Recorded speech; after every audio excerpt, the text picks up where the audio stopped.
সেদিন একটা কনফারেন্স দেখছিলাম, সৌদিতে ছিলাম আমি, মদিনাতে। ওই সময় আমার চোখে পানি চলে এসেছে। আল্লাহ, ছোট্ট মাত্র 11 বছর বয়স, 2 চোখ নেই, পুরা কোরআন শরীফ আয়ত্ত করে ফেলেছে, সুন্দর করে তেলাওয়াত করছিল।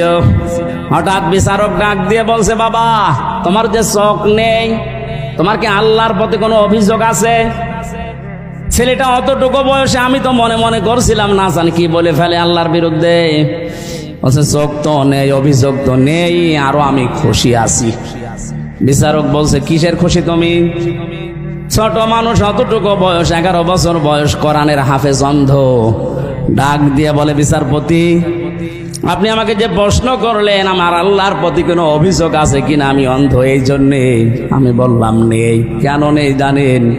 কিয়ামতে যেদিন আল্লাহ বিচার করবে, চোখওয়ালা মানুষদেরকে